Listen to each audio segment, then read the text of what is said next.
आज की कहानी को लिखा है मेरी मंडली की सदस्य शिखा द्विवेदी ने और इस कहानी का नाम है रुक्मिणी के कृष्ण। महाराष्ट्र के विदर्भ इलाके में सतपुड़ा की पहाड़ियों से घिरा वर्धा नदी के तट पे बसा है अमरावती शहर और उससे करीब 35 किलोमीटर दूर है कौंडन्यपुर, जिसे उस वक्त कुंडिनपुर कहते थे। विदर्भ के राजा भीष्मक की राजधानी थी कुंडिनपुर और उस वक्त उन्हीं की बेटी रुक्मिणी की शादी की तैयारियां चल रही थी। वहां पूरी राजधानी फूलों और आम के पत्तों से सजाई गई थी। महल का हर कोना और हर कमरा खास तौर पर तैयार किया गया था। आखिर राजा की इकलौती बेटी की शादी थी, वो भी चेदि राज्य के शासक शिशुपाल के साथ। चेदि राज्य उस वक्त के सबसे खुशहाल राज्यों में एक माना जाता था।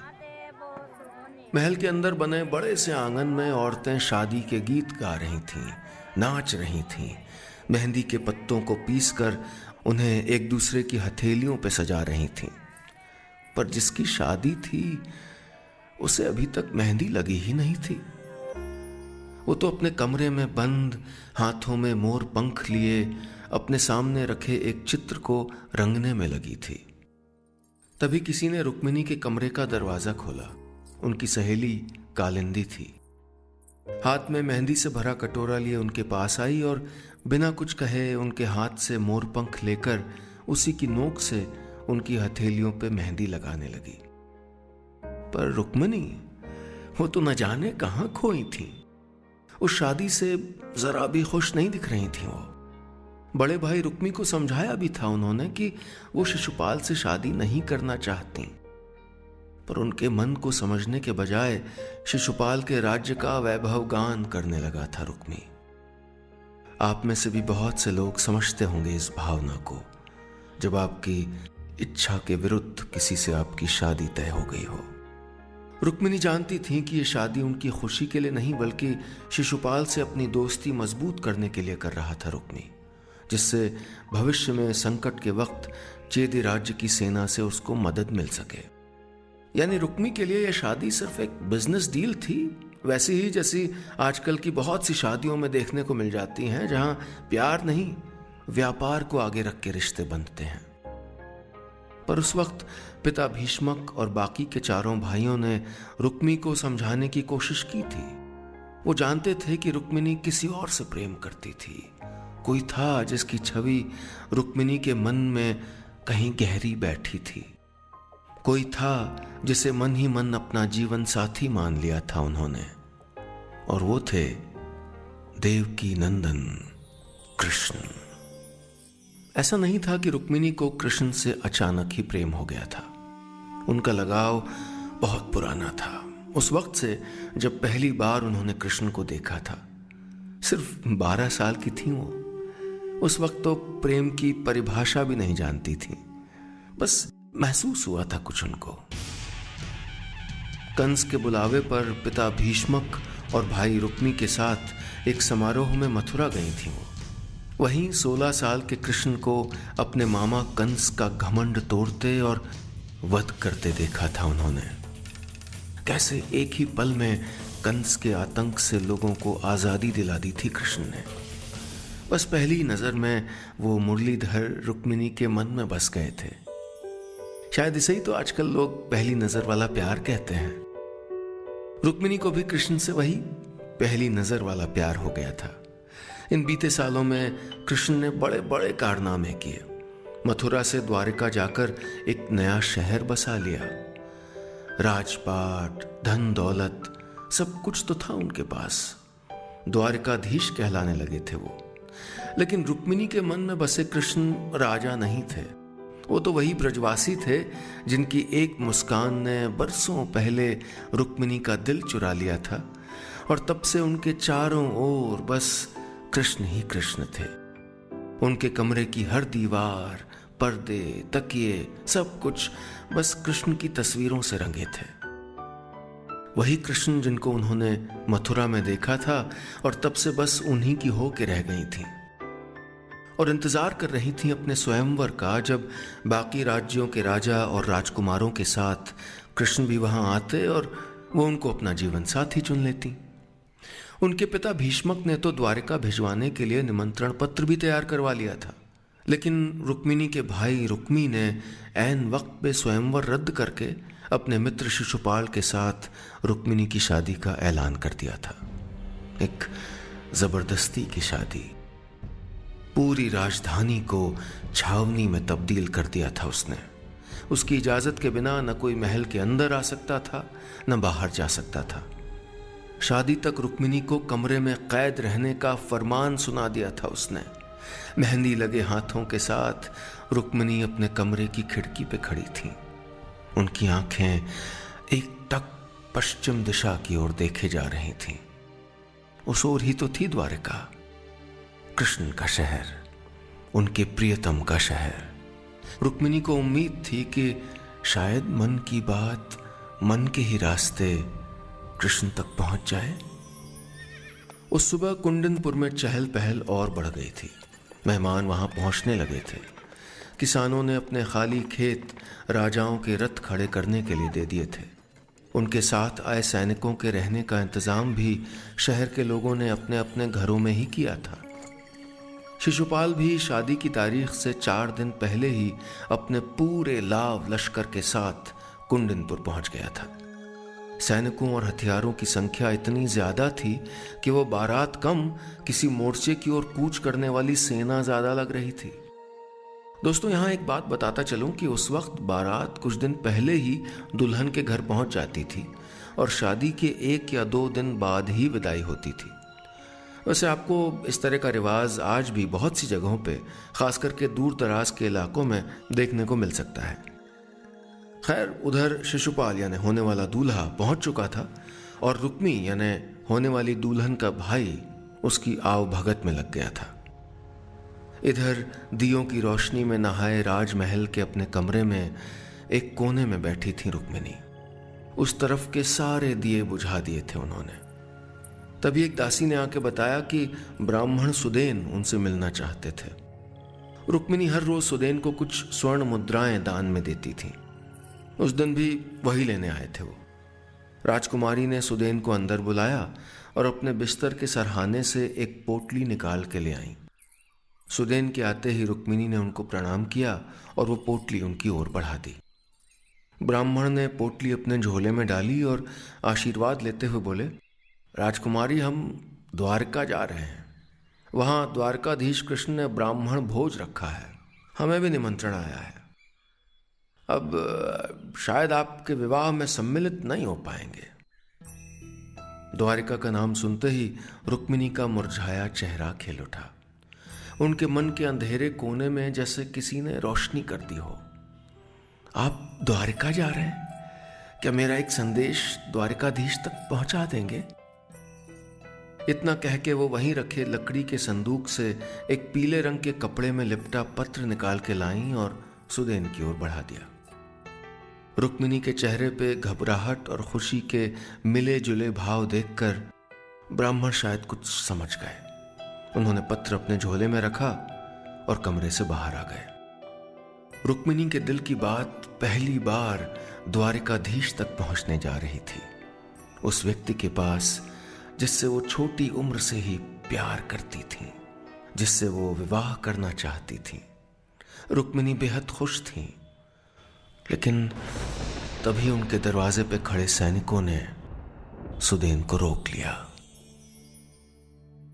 रुक्मिणी के दरवाजे पर खड़े सैनिकों ने ब्राह्मण से उनका थैला दिखाने को कहा।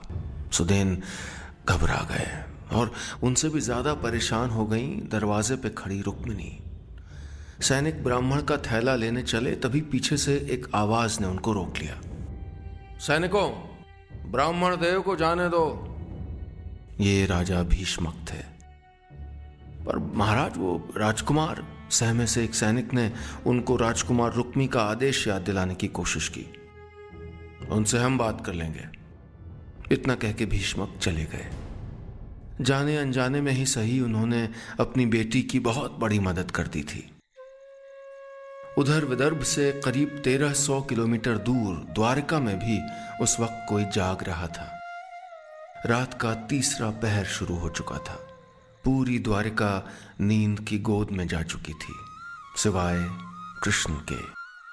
वो महल के बाग में जामुन के पेड़ के नीचे खड़े आंखें बंद किए बस अपनी बांसुरी पे उंगलियां फिरा रहे थे। उस शांत रात में उनकी मुरली से निकले सुर हवा के पंखों पे सवार होकर द्वारिका के कोने कोने तक पहुंच रहे थे। तभी किसी ने कृष्ण के कंधे पे हाथ रख दिया। बांसुरी बजाना बंद करके उन्होंने अपनी आंखें खोली तो सामने उनके बड़े भाई बलराम खड़े थे। दाऊ, आप अभी तक सोए नहीं? कृष्ण ने बांसुरी अपनी कमर पे बंधे पीले पट्टे में रखते हुए पूछा। कान्हा, हम जानते हैं कि तुम्हारी मुरली तभी बजती है जब या तो तुम बहुत अधिक प्रसन्न होते हो या फिर किसी बात को लेकर चिंतित। हमें बताओ, इस समय क्या कारण है? अपने भाई का सवाल सुनकर कृष्ण मुस्कुराने लगे। बलराम जानते थे कि बात को टालने और घुमाने में कृष्ण की इस मुस्कान को महारत हासिल है, पर इस बार वो उनकी मुस्कान में नहीं फंसे। हार के कृष्ण को अपने मन में उमड़ घुमड़ रहे विचारों के बारे में बलराम को बताना पड़ा। दरअसल वो उस वक्त रुक्मिणी के बारे में सोच रहे थे। शिशुपाल के साथ हो रही उनकी शादी की खबर लग चुकी थी कृष्ण को। वो कभी मिले नहीं थे रुक्मिणी से, पर सुना बहुत था उनके बारे में। विदर्भ से आने वाले व्यापारियों और कलाकारों के मुंह से रुक्मिणी की खूबसूरती और बुद्धिमानी के बहुत से चर्चे पहुंचे थे उन तक, और ये भी कि वो कृष्ण से बहुत प्रभावित थी। जाने अनजाने में रुक्मिणी की एक छवि बन गई थी कृष्ण के मन में, और शायद वो भी पसंद करने लगे थे उनको। तभी तो उनकी शादी की खबर ने परेशान कर दिया था कृष्ण को। बलराम और कृष्ण महल के बागीचे में ही खड़े थे। तभी एक सैनिक ने आकर बताया कि विदर्भ से आया कोई ब्राह्मण कृष्ण से मिलना चाहता था। कृष्ण तुरंत महल की ओर चले गए। सुदेन महल के बाहर ही कृष्ण का इंतजार कर रहे थे। कृष्ण को देखते ही उन्होंने अपने थैले से राजकुमारी रुक्मिणी का संदेश पत्र निकालकर उनकी ओर बढ़ाते हुए कहा, राजकुमारी ने बड़े विश्वास के साथ हमें यहां भेजा है, और इससे भी ज्यादा विश्वास हमें उनके नेत्रों में आपके लिए दिखा है। वो संदेश देकर ब्राह्मण वहां से चले गए। कृष्ण ने अपने कक्ष में जाके वो खत पढ़ना शुरू किया। उसमें लिखा था, द्वारिकाधीश, मुझे नहीं पता कि मैं कब और कैसे आपसे प्रेम कर बैठी, पर अब इतना अवश्य जानती हूं कि आपके सिवा किसी और से विवाह करना मेरे लिए संभव नहीं है, और अगर आप नहीं आए तो मैं अपने प्राण त्याग दूंगी। उस खत में और भी बहुत कुछ लिखा था जिसे कृष्ण ने बस एक सरसरी नजर से देखा। उनके लिए तो सिर्फ इस बात का महत्व था कि रुक्मिणी ने उनसे अपने प्रेम का इजहार किया था, और फिर उनके मन में भी तो कहीं ना कहीं वही भावना छुपी थी रुक्मिणी के लिए। कृष्ण ने एक बार फिर मुस्कुराए। वो मुस्कान रुक्मिणी के उस साहस के लिए थी जो उन्होंने बिना किसी डर और हिचकिचाहट के अपने मन की बात कहने में दिखाई थी। वैसे दोस्तों, बड़ी बात तो थी ये। प्यार जाहिर करना, प्यार जताना हम में से बहुत से लोगों के लिए बहुत मुश्किल होता है। मन की बात कह देने और मन का कर लेने की हिम्मत तो आज भी बहुत कम लोग ही दिखा पाते हैं। उस वक्त रुक्मिणी ने हिम्मत दिखाकर कृष्ण से अपने प्रेम का इजहार किया, और कृष्ण ने उसी वक्त विदर्भ जाने का फैसला कर लिया। फौरन अपने सारथी दारूक से रथ तैयार करने को कहा उन्होंने। कृष्ण बिना किसी अंगरक्षक के उसी वक्त विदर्भ की राजधानी कुंडनपुर के लिए निकल पड़े। बड़े भाई बलराम जब उनके कमरे में गए तो वहां उनको वही पत्र मिला जो रुक्मिणी ने कृष्ण को भेजा था। छोटे भाई का इस तरह अकेले शत्रुओं के नगर में जाना, बलराम परेशान हो गए। उन्होंने तुरंत सेनापति से सेना तैयार करके विदर्भ की ओर कूच करने को कहा। 2 रातें बीत गईं। फिर वो सुबह आई जिसका बहुत से लोगों को इंतजार था, शिशुपाल और रुक्मिणी की शादी का दिन। शिशुपाल को इंतजार था रुक्मिणी से विवाह का, रुक्मिणी के भाई रुक्मी को इंतजार था अपने रुतबे में इजाफे का, और रुक्मिणी को इंतजार था कृष्ण के आने का। उस सुबह घर के आंगन में मंत्रोच्चार शुरू हो गया था। शादी से पहले की सारी विधियां पूरी की जा रही थीं। लाल लहंगे में सजी रुक्मिणी एक उम्मीद के साथ गिरिजा देवी मंदिर जा रही थीं। आखिर उसी मंदिर में मिलने का संदेश भिजवाया था उन्होंने कृष्ण को। पर सब कुछ इतना आसान कहाँ था। प्यार पर पहरे आज भी हैं, उस वक्त भी थे। उनके भाई रुक्मी ने उनके साथ सैनिकों का एक बहुत बड़ा दस्ता भेजा था। रुक्मिणी का मन आशंकाओं से घिरा था। उनका डर उनकी आंखों में साफ पढ़ा जा सकता था। पूजा पूरी हो चुकी थी। वापस महल की ओर लौटने का वक्त था। पर कृष्ण कहीं नहीं थे। रुक्मिणी धीरे धीरे मंदिर की सीढ़ियों की ओर बढ़ रही थी। उनकी आंखें किसी को तलाश रही थीं। वो जिसको सालों पहले उन्होंने देखा था, वो जिसकी मन में बसी छवि को वहां ढूंढ रही थी वो। लेकिन वो चेहरा कहीं नहीं दिखा।